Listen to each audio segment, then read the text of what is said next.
Hello friends, इस particular video में मैं बहुत ही इंपॉर्टेंट जानकारी देने वाला हूँ इन्वेस्टमेंट से रिलेटेड। तो मैं आज आपको बताने वाला हूँ कि कहाँ पे आप इन्वेस्ट करेंगे तो ज़्यादा आपका वेल्थ क्रिएट होगा। तो डेफिनेटली मैं कुछ स्टॉक आपको बताने वाला हूँ और यही वीडियो का रेफरेंस जो मैं आज बना रहा हूँ एग्जैक्टली 1 ईयर के बाद मैं आपको यही रेफरेंस वीडियो का लेकर आऊँगा और मैं बताऊँगा कि देखिए अभी जो है जियो में 1 साल पहले रिकमेंड किया था वो आज उसका ग्रोथ इस लेवल पे है। ठीक है, तो ध्यान से सुनिएगा। तो जैसा कि आपको पता है कि आज के डेट में जो आईटी सेक्टर है वो बूम कर रहा है, बहुत तेज़ी से ग्रो हो रहा है और आने वाले समय में भी ग्रो होगा, क्योंकि जब कोरोना वायरस आया तो अब जो है ऑनलाइन प्लेटफॉर्म का जो नीड है, जो रिक्वायरमेंट है, बहुत ज़्यादा इंक्रीज हो चुका है। सभी लोगों को घर बैठे बहुत सारे चीज़ों को करना चाहते हैं ऑनलाइन प्लेटफॉर्म के माध्यम से। तो डेफिनेटली आज के डेट में जो है ऑनलाइन जो प्लेटफॉर्म है, जो आईटी सेक्टर है, वो डेफिनेटली बहुत ज़्यादा ग्रोथ का पोटेंशियल आगे भी रखता है और आज आप उसका नीड आप जानते ही होंगे।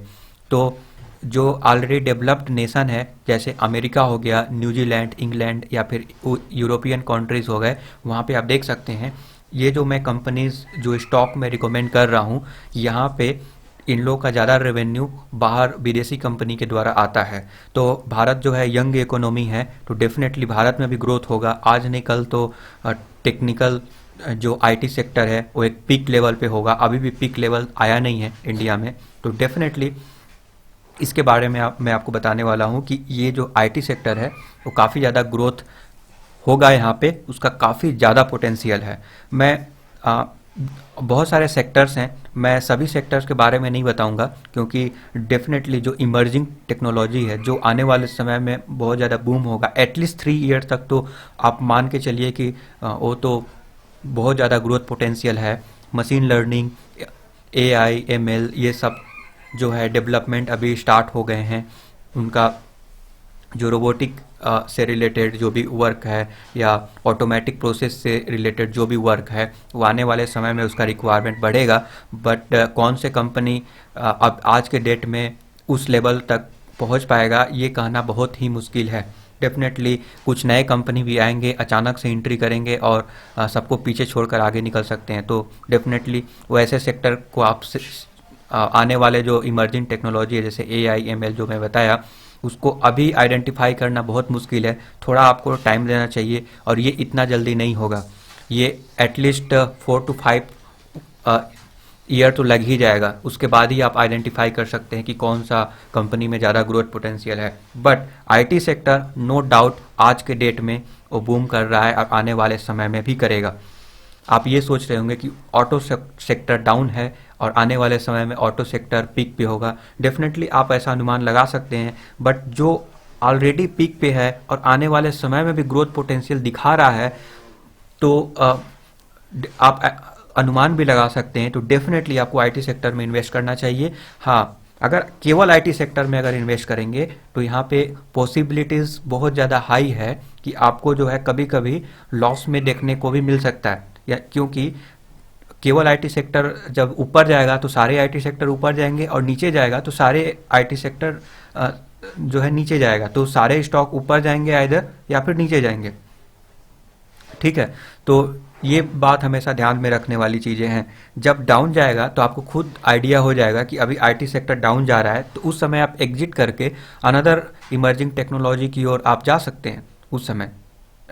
तो इमर्जिंग जो स्टॉक है जो आने वाले समय में बूम करेगा, वहाँ पे आप जा सकते हैं। बट एटलीस्ट 2 to 3 ईयर तो ये ग्रोथ बना ही रहेगा, इसमें नो डाउट कि ग्रोथ तो रहेगा ही। अब मैं आपको 2020 ये देख सकते हैं, ये मई 2018, ओके, 2018 से मैं आपको दिखा रहा हूँ, 2018 उससे पहले तक, इसका मतलब 2 ईयर के राउंड है। 2 ईयर का चार्ट पैटर्न मैं आपको दिखाना चाहूँगा और यहाँ पे जो है काफ़ी हद तक ये गिर चुका है। अब रिसेंट दिनों में ये काफ़ी ज़्यादा गिरावट होने की वजह से, ठीक है, तो मैं आपको यहाँ पे बताऊँगा कि यहाँ पे आप देख सकते हैं कि ये जो लेवल है यहाँ पे 121% का रिटर्न दे चुका है 2 सालों में। इसका मतलब ये है कि डबल से ज़्यादा, राइट, डबल से ज़्यादा ये यहाँ पे ऑलरेडी आपको पोटेंशियल ग्रोथ पोटेंशियल यहाँ पे दिखा दिया है। तो आपको आप समझ सकते हैं, आपको यहाँ पे ऑफ कोर्स ज़्यादा टेंशन लेने की ज़रूरत नहीं है, क्योंकि ग्रोथ काफ़ी ज़्यादा बेहतरीन है। और बैंक में अगर आप डालेंगे तो डेफिनेटली अगर एफडी करते हैं तो 4 to 6% का ही रिटर्न मिलता है, बट यहाँ पे आपको 121%। मान के चलिए कि 2 साल में, अगर 1 साल में अगर 40% भी रिटर्न देता है तो ये भी मोर देन इनफ है, राइट। 40% भी इनफ है। रिस्क तो रहेगा, बट रिस्क के बावजूद भी 40% आपको मिलना ही चाहिए, क्योंकि काफ़ी ज़्यादा पोटेंशियल है आईटी सेक्टर में। तो आपको केवल, आप चाहें तो आईटी सेक्टर में इन्वेस्ट करें, आईटी सेक्टर के कुछ टॉप कंपनी का स्टॉक पिक करके रख लीजिए और अपने पोर्टफोलियो में, डेट्स इट। और किसी अदर पेनी स्टॉक और किसी अदर सेक्टर में जाने की ज़रूरत नहीं है। यह भी मैं आपको रिकमेंड कर सकता हूँ। अगर आप इस लेवल के अगर बात करें, इस लेवल पे, तो आप यहाँ पे नोटिस करेंगे कि इस लेवल पर भी 43% आपको दिख रहा होगा, राइट। यहाँ पे नोटिस करेंगे 40%। इस लेवल पर भी जो है 40%। आप बोलेंगे कि अभी रिसेंट दिनों में ये काफ़ी ज़्यादा अप साइड गया है, तो मे बी ये वैल्यूएशन करेक्ट ना हो, क्योंकि बहुत सारे फॉरेन इन्वेस्टर जो हैं और लॉकडाउन में पैसा इन्वेस्ट करने का कोई भी अदर माध्यम ना होने की वजह से, लॉकडाउन होने की वजह से सारे लोग स्टॉक मार्केट में पैसा डाले और आज ये जो है रॉकेट की तरह ऊपर गया, देख सकते हैं। बट मैं आपको बताऊंगा कि अगर आपको ये भी लगता है तो आप इसके अकॉर्डिंग भी देख लीजिए ना, यहाँ पर भी जो है 38-40% का रिटर्न आपको मिलेगा। मतलब 35 to 40% CAGR आप कंसिडर कर ही सकते हैं, उतना तो मिल ही जाता है यहाँ पर आईटी सेक्टर में। हाँ, हालांकि देखिए इसके बाद कितना डीप गया देख सकते हैं, यहाँ पे गया, फिर यहाँ से ऊपर उठा, फिर यहाँ पे आया, तो देख सकते हैं ये। फिर उसके बाद कोरोना की वजह से नीचे गया और फिर ऊपर गया, तो आपको लॉस भी यहाँ पे हो सकता है। लॉस मतलब शॉर्ट टर्म के लिए, लॉन्ग टर्म के लिए नहीं। अगर आप ये सोच कर डाल रहे हैं कि 1 ईयर के लिए आप इन्वेस्ट कर रहे हैं और आपको रिटर्न 1 ईयर तक चाहिए ही नहीं, लाइक बहुत सारे पॉलिसीज़ होते हैं, वहाँ पे आप 1 ईयर के लिए इन्वेस्टमेंट करते हैं, राइट।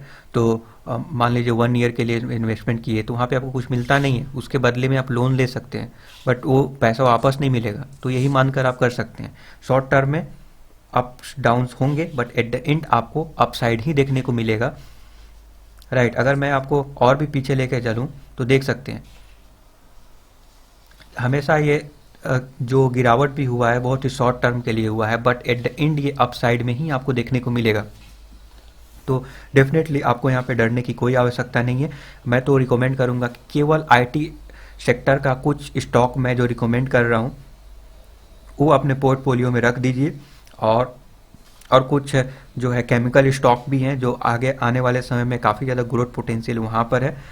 ये 2 सेक्टर आप पिक करके रख सकते हैं। बैंकिंग सेक्टर मैं नहीं बताऊंगा, क्योंकि बैंकिंग सेक्टर में आपको रिटर्न उतना ज़्यादा नहीं मिलेगा, और कब जो है क्या हो जाएगा कोई गारंटी नहीं है वहाँ पर, राइट। वहाँ पे कई सारे बैड न्यूज़ आते रहते हैं, तो डेफिनेटली वो ज़्यादा इफेक्ट होते हैं।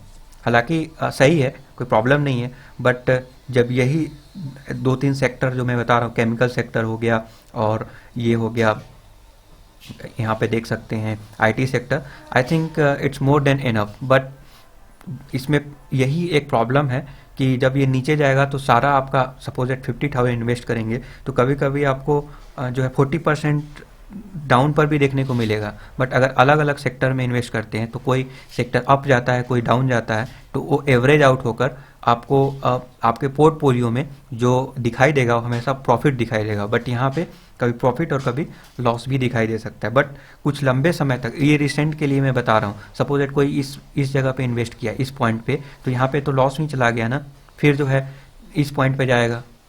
बट अदर बहुत सारे दूसरे सेक्टर पर भी अगर इन्वेस्ट करेगा तो एवरेज आउट होकर हमेशा उसको पॉजिटिव ही पोर्टफोलियो में दिखेगा। ये शॉर्ट टर्म के लिए मैं बता रहा हूँ। हालांकि लॉन्ग टर्म में अगर बात करें तो आपको प्रॉफिट ही होगा, इसमें नो डाउट प्रॉफिट ही होगा। देखिए कोरोना की वजह से यहाँ पे गिरा और ये देखिए किस लेवल पे आ गया, देख सकते हैं ये जो है इस लेवल पे आ गया, देख सकते हैं। इसका मतलब ये है कि ये 2018-6 मतलब 1 साल के निचले लेवल पे आ गया, आप बोल सकते हैं 1 साल के निचले लेवल पे आ गया। कोई बंदा अगर यहाँ पे इन्वेस्ट किया होगा, 1 साल पहले इन्वेस्ट किया होगा तो इस लेवल पे आ गया। तो लोग क्या करते हैं ना कि डर जाते हैं कि वो तो एक साल तक मैं वेट किया और वही का वही रिटर्न मुझे मिल रहा है, तो वो निकल जाते हैं। आपको निकलना नहीं है, वेट करना है, क्योंकि ये टेम्प्रोररी है। आप जब भी निकल रहे हैं तो मेक श्योर करें कि अगर मान लीजिए फ्यूचर में अगर पैसे की नीड है, अगर आप स्टॉक बेचना चाहते हैं, तो हमेशा कोशिश करें कि जब वो पिक पे हो, पिक इसका मतलब जो लाइफ टाइम हाई जब बना रहा होगा, लाइफ टाइम हाई पे अगर हो, तभी आप वहाँ से निकलिए, क्योंकि वो लाइफ टाइम हाई पर जाएगा ही जाएगा। ठीक है, तो इसके ऊपर इसको जाना ही है। ये देखिए लाइफ टाइम हाई था कुछ समय पहले और अभी देखिए यहाँ पे है, तो हमेशा लाइफ टाइम हाई पर ही निकलने का प्रयास कीजिए, ज़्यादा आपको फायदेमंद होगा। अब ये देखो हाई जाएगा, होता क्या है ना कि जब ऊपर जाता है तो काफ़ी लंबे समय तक ऊपर ही जाता रहेगा। देख सकते हैं ये ऊपर जा रहा है तो ऊपर जा ही जा रहा है, जा रहा है। देख रहे हैं ये अगर मैं यहाँ पे दिखाऊं तो अगर ये ऊपर जाएगा तो ये सीधे ऊपर ही जा रहा है, डाउन गया तो सीधे डाउन, ऊपर गया तो ऊपर ही जा रहा है, डाउन गया तो डाउन। तो देख सकते हैं ये तो ऊपर जाता है, तो अब अगर आप ऊपर जाना स्टार्ट किया इस लेवल पे, इस लेवल पे इन्वेस्ट कर दीजिए, इस लेवल पे एग्जिट कर सकते हैं। लेकिन ये लेवल तो आपको पता नहीं होगा कि कौन से लेवल पे अप साइड रहेगा, क्योंकि ये किसी को भी नहीं मालूम रहता है। अगर किसी को ये मालूम चल भी जाता है तो अगर चल भी गया तो फिर वो तो करोड़पति बन जाएगा, राइट। उसको सब कुछ पता है, वो तो लोन वगैरह लेकर भी डाल देगा यहाँ पर, उसको पता है कि ऊपर ही जाएगा। ऐसा कुछ नहीं होता। जब नीचे जाने लगा, इस लेवल पे गया, आपने ऊपर जाना स्टार्ट हुआ तो इस लेवल पे आपने इन्वेस्टमेंट किया कि आपको लगा कि ऊपर जा रहा है, चलो यहाँ पे डाल देते हैं। नीचे जा रहा है तो नहीं डालना है, गिरते हुए स्टॉक को कभी नहीं पकड़ना है। जब ऊपर जाना स्टार्ट किया, पॉजिटिव व्यू 2 दिन तक दिखाया, तो फिर आप जो है यहाँ पे इन्वेस्ट कर दीजिए। उसके बाद ऊपर जाते रहेगा, फिर जब डाउन जाने लगा तो थोड़ा सा डाउन पे नहीं घबराना है, थोड़ा सा इस लेवल पे जब जाएगा तो लगेगा कि 2 दिनों से डाउन जा रहा है तो आप निकल जाइए। मे बी अप भी जाए, बट आप निकल सकते हैं अगर आपके पैसे की नीड है तो। अदरवाइज ये पैसा कहाँ पे डालेंगे? आप निकाल के बैंक में तो नहीं रखेंगे ना, किसी अनदर स्टॉक में ही डालेंगे। अगर पैसे की नीड नहीं है तो सेविंग एक बैंक में नहीं रखेंगे। अगर रखना चाहते हैं तो इट्स ऑल राइट, बट अगर इन्वेस्टमेंट ही आपको करना है तो ये पैसा कहाँ पे रखेंगे? किसी अदर स्टॉक में डालेंगे तो क्या होगा? यहाँ पे डाले, यहाँ पे निकाल दिए और अनदर स्टॉक में फिर डाल दिए, उससे आपको कोई बेनिफिट नहीं होगा। क्यों? क्योंकि जब भी आप स्टॉक जो है ब्रेक करते हैं या बाई करते हैं या फिर सेल करते हैं तो उसमें टैक्स लगता है, ब्रोकरेज लगते हैं, डीपी चार्जेस लगते हैं। तो वो सारे चार्जेस जो है आपको एडिशनल लग रहे हैं। फिर से अनदर स्टॉक में अगर आप मूव करेंगे तो फिर वहाँ पे प्रॉब्लम होगा। फिर वहाँ पे बाई करेंगे, फिर उसका कॉस्ट लगेगा, राइट। फिर वो भी, उसका भी गारंटी नहीं है कि वो नीचे जाएगा कि ऊपर जाएगा। तो ये चीज़ होता है, इसीलिए इन्वेस्टमेंट ही करना चाहिए शॉर्ट टर्म के लिए, लॉन्ग टर्म के लिए। शॉर्ट टर्म के बारे में बात करें तो शॉर्ट टर्म में इस कोई गारंटी नहीं है कि आपको रिटर्न मिलेगा ही मिलेगा, क्योंकि ये लाइक गैम्बलिंग हो गया शॉर्ट टर्म में कि आप प्रेडिक्ट करेंगे कि अप जाएगा, डाउन करेगा। जो लोग शॉर्ट टर्म या इंट्राडे ट्रेडिंग करते हैं उनको एट द एंड अगर 1 साल का अगर आप देखेंगे तो वो लॉस में ही दिखने को मिलेंगे, क्योंकि रीजन इसका साफ है, राइट। क्योंकि वो 1-2 दिन तो पैसा कमाएंगे, बट एक दिन ऐसा आएगा कि जो भी कमाया हुआ है वो सब चला जाएगा। तो एट द एंड आपको लॉस में ही देखने को मिलता है। तो इंट्राडे ट्रेडिंग करने से आप सीख सकते हैं, सीखने के लिए पर्याप्त है। उससे टेक्निकल्स, फंडामेंटल्स ये सब क्लियर हो जाते हैं कि आप शॉर्ट टर्म के लिए अनुमान लगा सकते हैं कि सपोज दैट ये मान लीजिए ये रेजिस्टेंस है, राइट, ये सपोर्ट है इसका, ये जब गिरेगा तो इस लेवल पे आएगा और फिर से ऊपर जाएगा। रीजन, क्योंकि इस पॉइंट पे कुछ समय तक कंसोलिडेट किया था। कंसोलिडेट करने की वजह से जो लोग यहाँ पे सोच रहे थे बाई करेंगे, बट ये ऊपर चला गया, वो बाई नहीं कर पाए, तो वो लोग जो है जब उनको ये रेट मिलेगा तो उन लोग सोचेंगे कि 1 साल पहले वो रेट था और अभी मुझे मिल रहा है, तो क्यों ना, सॉरी, कुछ समय पहले, इसका मतलब मे बी 1 मंथ या 2 मंथ पहले वो जो रेट था वो अभी हमको मिल रहा है, तो वो बाई कर लेंगे ना यहाँ पर। तो इस जगह पे वो बाई कर लेते हैं। तो ये जो है ये सपोर्ट की तरह काम करेगा और फिर से अप जाएगा, क्योंकि अब बाई करेंगे तो ऊपर की ओर फिर से भागेगा। तो इस तरीका से ये अप्स या डाउन्स होते रहते हैं डेफिनेटली। तो ये सारे जो है सपोर्ट्स क्रिएट करेंगे। तो ये जो टेक्निकल आप इंट्राडे करते हैं तो उसमें सपोर्ट और रेजिस्टेंस और जो भी इंडिकेटर्स वगैरह होते हैं उसका आपको अच्छा नॉलेज हो जाता है कि ये ओवरसोल्ड जोन में है या ओवरबॉट जोन में है, कब बाई करना चाहिए, कब सेल करना चाहिए, ये अनुमान लगा सकते हैं। कुछ एक्यूरेसी होता है, उसमें भी लॉस होने की संभावना रहता है कि आपको जो है पॉसिबिलिटीज़ है कि 80% प्रॉफिट हो, बट अगेन सभी लोग तो एक्सपर्ट नहीं होते हैं, और 80% अगर प्रोबेबिलिटी है कि अगर आपको प्रॉफिट होगा, तो वहाँ पर भी 20% या 1% भी प्रोबेबिलिटी नहीं है कि नहीं होगा, तो भी उस 1% में भी आपको लॉस हो सकता है और सारा प्रॉफिट लेकर चला जाएगा। तो डेफिनेटली जो लोग एक्सपर्ट होते हैं उन लोग भी इंट्राडे ट्रेडिंग नहीं करते हैं। ऐसा नहीं है कि दिन भर बैठकर इंट्राडे ट्रेडिंग कर रहे हैं, तो उन लोग भी इन्वेस्टमेंट ही करते हैं, क्योंकि at the end at long term में अगर देखा जाए तो ये ऊपर ही जा रहा है। देख सकते हैं यहाँ से सीधे ऊपर ही जा रहा है, राइट। तो ये ऊपर ही जाएगा, ये स्टॉक का नेचर होता है। और आने वाले समय में बहुत सारे लोग डीमेट अकाउंट ओपन किए हैं, जो भी पहले तो बहुत कम्प्लेक्स हुआ करता था और चार्जेस भी बहुत ज़्यादा लगते थे बैंक में जाकर शेयर बाई करना, बट आज के डेट में ये बहुत सारे एप्लीकेशंस आ गए हैं, डिस्काउंट ब्रोकर आ गए हैं, जो कि कॉस्ट आपको बहुत कम लगता है। तो सब लोग इंटरेस्टेड हैं और सारे लोग इन्वेस्ट करेंगे सेविंग अकाउंट में रखने के लिए, नहीं रख कर स्टॉक मार्केट में डालेंगे। तो ऑफकोर्स ये ऊपर ही जाएगा आने वाले समय में, इसमें कोई डाउट ही नहीं है, ठीक है। तो ये जो कोरोना के बाद का ये जो फिगर आपको दिख रहा होगा ना कि कोरोना के बाद सीधे ऊपर गया, रीज़न यही था कि सब लोग घर पे बैठ के सीख रहे थे, राइट। सीख रहे थे कि क्या होता है स्टॉक मार्केट, सपोज दैट ऐसे ऐसे वीडियो आ जाता है, और सीखने के बाद जो है इस लेवल पे वो इन्वेस्टमेंट चालू कर दिए, और ऐसे करते गए, भागता गया, और बहुत सारे जो फंड्स भी थे ऑलरेडी, क्योंकि वो तो कहीं कुछ बाय नहीं कर सकते थे, शॉप बंद थे, लॉकडाउन्स लगे हुए थे, तो वो क्या करेंगे, तो उस फंड्स को हम लोग यहाँ पे डालते गए स्टॉक मार्केट में, और स्टॉक मार्केट रॉकेट की तरह ऊपर भाग गया। आने वाले समय में भी ऐसा होने वाला है, और एटलीस्ट आईटी सेक्टर तो डाउन नहीं जाएगा। तो पहला हमारा स्टॉक है इन्फोसिस, राइट। इन्फोसिस बहुत ही बेहतरीन स्टॉक है, और ये जो क्वार्टर है, ये इस क्वार्टर में भी बहुत बेहतरीन रिजल्ट पेश किया है, और एक्सपेक्टेशन को बीट करते हुए ये रिजल्ट पेश किया है। तो डेफिनेटली शॉर्ट टर्म में आपको लगेगा कि इतना अच्छा रिजल्ट था तो फिर क्यों गिर गया ये। डेफिनेटली ये गिरेगा, क्योंकि ये स्टॉक का नेचर होता है, कभी भी अप पे अप नहीं जा रहा होगा, कभी डाउन भी जाएगा, ठीक है, कभी डीप भी लगाएगा, इस लेवल पर भी आएगा, फिर से ऊपर भागेगा। जब ऊपर भागेगा ना तो आप पकड़ नहीं पाएंगे, आपको पता नहीं चलेगा कि कब ये डाउन जाएगा, कब ये अप जाएगा। ये प्रेडिक्ट करना इतना आसान नहीं है, बहुत ही टफ होता है। तो इसीलिए आपको इन्वेस्टमेंट करना चाहिए, और जब भी आप एग्जिट करें ऑल टाइम हाई पर रहे तब आप एग्जिट करिए, जो ज़्यादा बेटर होगा। और या फिर अगर मान लीजिए गिर रहा है, अब देखिए कोरोना वायरस जैसा क्राइसिस जब आया था तब इतना ही गिरा था, देखिए यहाँ से यहाँ आया था, ठीक है, ज़्यादा नहीं गिरा था। तो आपको क्या लगता है कि अब जो है और इससे ज़्यादा गिरेगा कोरोना वायरस से? डेफिनेटली होने के लिए तो कुछ भी हो सकता है, क्योंकि कोई रूल, कोई कुछ भी काम नहीं करता स्टॉक मार्केट में। एक चीज़ हमेशा ध्यान रखिए, कुछ भी काम नहीं करेगा कोई भी रूल।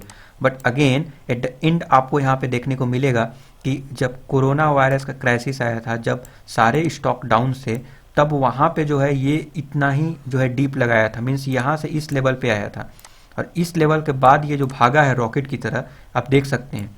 तो जो लोग यहाँ पे इन्वेस्ट किए होंगे तो उनको तो यहाँ पे ग्रोथ ही देखने को मिल रहा होगा, राइट। अगर वो यहाँ पे निकल गए, निकलने के बाद, क्योंकि उनको पता नहीं रहता है ना कि मान लीजिए कि इस लेवल पर रुकेगा या फिर इस लेवल पे या फिर और नीचे जाएगा, वो तो यहाँ पे निकल गए, निकलने के बाद ये ऊपर आ गया। अब कुछ लोग बोलेंगे कि ऐसा ठीक है, हम यहाँ पे निकल जाते हैं, एक काम करते हैं, जब नीचे जाने लगा इस लेवल पे निकल जाते हैं और इस लेवल पे फिर से एंट्री कर लेंगे। बट वो लेवल पता कैसे चलेगा? अभी तो हो गया सब कुछ, तो अब आपको दिख रहा है ग्राफ कि इस लेवल पे, इस लेवल के बाद ऊपर गया था, बस इस लेवल के बाद ऊपर ही जाएगा, इसका क्या गारंटी है, राइट। इसका कोई गारंटी तो नहीं है ना। तो आपको लॉन्ग टर्म इन्वेस्टमेंट ही करना चाहिए।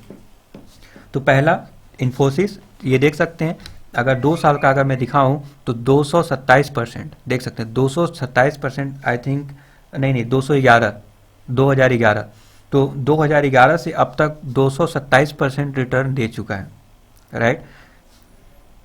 ओके, उस समय पहले तो आपको भी पता होगा कि 4G नहीं था, इंटरनेट का कॉस्ट बहुत ज़्यादा हाई थे, तो उस समय भी आपको अच्छा रिटर्न यहाँ पे दिख ही रहा होगा। बट आज के डेट में जब इंडिया में ब्रॉडबैंड आ गए, अच्छा खासा इंटरनेट स्पीड आ गया, तो जो यूजेस है आईटी सेक्टर का वो बढ़ गया, और आज के डेट में और भी रॉकेट की तरह ये भागेगा डेफिनेटली। तो देख सकते हैं 2017 के आसपास आई थिंक जियो आया था, ओके। तो उसके बाद जो है मार्केट कितना भागा, उसके बाद इंटरनेट का यूजेस कितना ज़्यादा बढ़ गया, आपको पता है कितना ज़्यादा डेटा कंजम्पशन होता है, और वो जो डेटा कंजम्पशन होता है ऑनलाइन प्लेटफॉर्म की वजह से होता है, और ऑनलाइन प्लेटफॉर्म को इस टाइप के आईटी सेक्टर ही मेंटेनेंस करते हैं या फिर डेवलप करते हैं, राइट। तो डेफिनेटली मैं रिकमेंड करूंगा कि आपको ये पिक कर लेना चाहिए। अगर एक साल का भी अगर रिटर्न देखे तो आपको 100% तो मिल ही जाएगा एक साल में। चलिए मैं दिखाता हूँ आपको, मैं एक साल का दिखाऊं तो ये रहा एक साल का यहाँ पे रिटर्न 116, इसका मतलब 2 गुना तो आराम से हो गया है, गिरने के बाद मैं बता रहा हूँ। इससे पहले तो 134% रिटर्न था इस पिक पे, राइट। तो इतना अच्छा रिजल्ट पेश करने के बाद मैं रिकमेंड करूंगा कि इन्फोसिस को अपने स्टॉक में ज़रूर रखना चाहिए, ये बहुत ही बेहतरीन स्टॉक है। तो एक हो गया इन्फोसिस, राइट। सेकेंड स्टॉक है टीसीएस। जी हाँ दोस्तों, आपको पता है कि आईटी सेक्टर में एसेंचर एक बहुत बड़ी कंपनी है, उसके बाद टीसीएस का नाम आता है, ठीक है। टीसीएस बहुत ही बेहतरीन कंपनी है, और ये देख सकते हैं डिविडेंड डी आपको दिखा रहा है, डिविडेंड यहाँ पे दिया था, पेमेंट डेट 3 फरवरी, देख सकते हैं ये जो है डिविडेंड दिया था, राइट। तो ये स्टॉक देख सकते हैं कितने बार डिविडेंड दिया हुआ है, एक साल में अगर हम बात करें तो अच्छा खासा डिविडेंड भी देता है। और तो डेफिनेटली मैं आपको रिकमेंड करूंगा कि आपको ये स्टॉक टीसीएस तो आपको रखना ही चाहिए, डिविडेंड की वजह से नहीं, इसका ग्रोथ देखिए, ग्रोथ अब तक मैं आपको दिखाऊं तो एक साल में अगर हम बात करें तो ये दे दिया है टोटल, आप यहाँ पे देखेंगे तो 2020 एक साल में 43% रिटर्न ये दे चुका है, राइट। 2020 में अगर 1 मंथ के अगर 2 ईयर के अगर मैं चार्ट दिखाऊं, थोड़ा सा वेट कर लीजिए,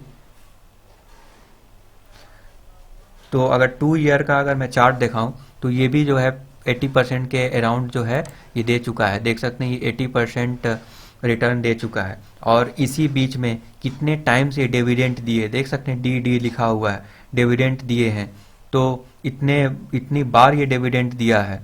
डेफिनेटली तो मैं आपको रिकमेंड करूंगा कि आपको ये स्टॉक तो पिक करके ही रखना पड़ेगा, राइट। कई बार डिविडेंड दिया है और उसके बावजूद ये 66.7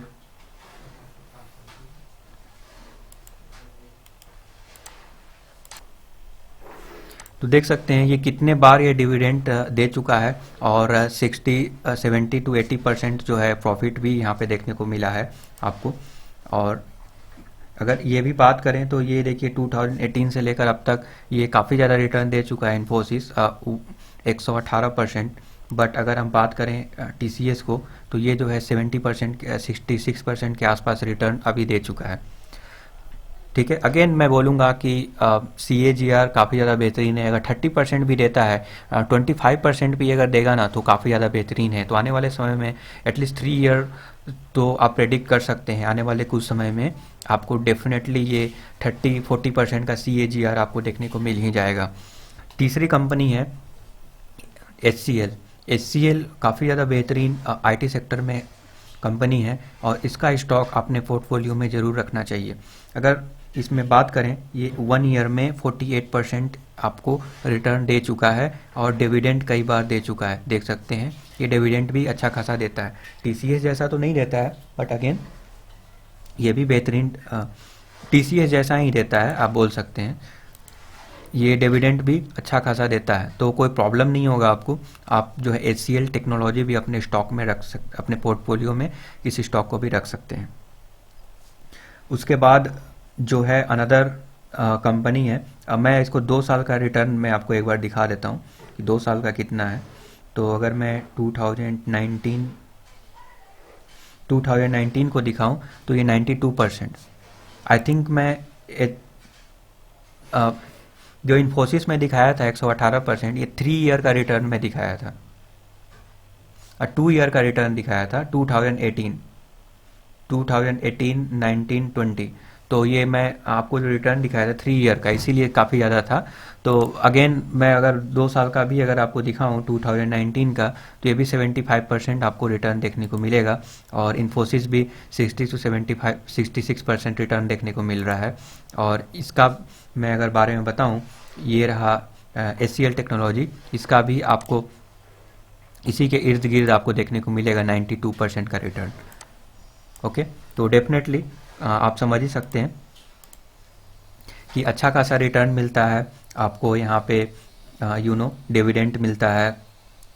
यहाँ पे देखिए स्प्लिट भी हुआ था 2:1 के रेशियो में, तो ये स्प्लिट भी प्रोवाइड करता है HCL टेक्नोलॉजी, इसीलिए इसका प्राइस जो है आपको कम दिख रहा होगा। अभी अभी आप इसका प्राइस जो है आप देख सकते हैं 900 समथिंग देखने को मिल रहा होगा, 941। ओके, तो आई होप कि आपको समझ में आ गया। ये 3 स्टॉक IT सेक्टर का अपने पोर्टफोलियो में ज़रूर रखना चाहिए। और तीसरा स्टॉक है, फोर्थ स्टॉक है जो कम आप जो है रिलायंस इंडस्ट्री को आप सिलेक्ट कर सकते हैं। जैसा कि आपको पता है कि निफ्टी 50 और सेंसेक्स में इसका काफ़ी ज़्यादा वेटेज है, काफ़ी बेहतरीन वेटेज है। तो डेफिनेटली ये आने वाले समय में ये बहुत ज़्यादा प्रॉफिट आपको देगा, इसीलिए रिलायंस इंडस्ट्री जो है लोग ज़्यादा वेटेज देते हैं, और फॉरेन जो भी इंस्टीट्यूशन है उन लोग भी पैसा जंप कर यहाँ पे डाल रहे हैं, राइट। तो आपको रिलायंस इंडस्ट्री ज़रूर कंसीडर करना चाहिए, मैं आपको रिकमेंड करूँगा। हालांकि कुछ समय तक ये कंसोलिडेशन फेज में ये चल रहा है। आप ये नोटिस करेंगे तो ये वाला जो फेज है, ये कंसोलिडेट कर रहा है, इस फेज में चल रहा है, राइट। तो डेफिनेटली जो है आने वाले समय में जो डील फंसा हुआ है अमेजोन के साथ, जो इश्यूज चल रहे हैं, डेफिनेटली ये इसी की वजह से ये कंसोलिडेशन फेज में अभी भी बना हुआ है, और मे भी ये जो है और भी नीचे जाने की संभावना है। तो अगर आपको गिरावट में मिल जाता है, इस लेवल पे मिल जाता है, ये देखिए ये वाला लेवल आप मान के चलिए, राइट, इस लेवल पे अगर मिल जाता है तो आप बाई कर सकते हैं आने वाले समय में, राइट। तो वो लेवल मैं बताऊं तो उसका प्राइस अराउंड 1737, तो 1737 के आसपास अगर ये मिल जाता है तो इससे बेहतरीन मुझे नहीं लगता, इससे नीचे जाएगा, जाने की प्रोबेबिलिटी कम है। आज के दौर में कोरोना वायरस के बाद जब सारे स्टॉक अप साइड जा रहे हैं, ऊपर की ओर जा रहे हैं, और उस समय ये कंसोलिडेट कर रहा है, तो डेफिनेटली ये जो है अपने वैल्यूएशन को, जो भी इसका वैल्यूएशन है, जो रियल वैल्यूएशन होना चाहिए उससे ज़्यादा वो कॉस्टली नहीं है, क्योंकि ये ऊपर जा ही नहीं पाया, भाग ही नहीं पाया, क्योंकि अमेजोन के साथ जो इश्यूज़ हैं रिलायंस का, इसके वजह से ये ऊपर नहीं जा पाया। तो डेफिनेटली मैं रिकमेंड करूंगा कि ये भी आप बाई कर सकते हैं अगर गिरावट में मिल जाए तो। ये कुछ समय तक ये कंसोलिडेट करेगा। कब आपको बाई करना चाहिए? जब 2100 यानी 2100 के आसपास ये जाएगा तो आप बाई कर सकते हैं, या फिर बहुत ज़्यादा गिरावट में सपोज एट 1700 के आसपास अगर मिलेगा तब भी आप कर सकते हैं। आपको इस पीरियड के दौरान ये कंसोलिडेशन मिलेगा देखने को, उस समय के लिए, ओनली कुछ समय के लिए।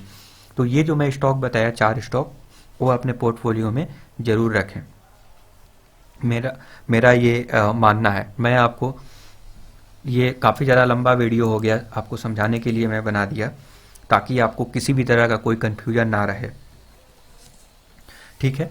और बाकी तो आपकी मर्जी है, आप जो है, मुझे ये स्टॉक बेहतरीन लगता है इसीलिए मैं आपको रिकमेंड कर दिया।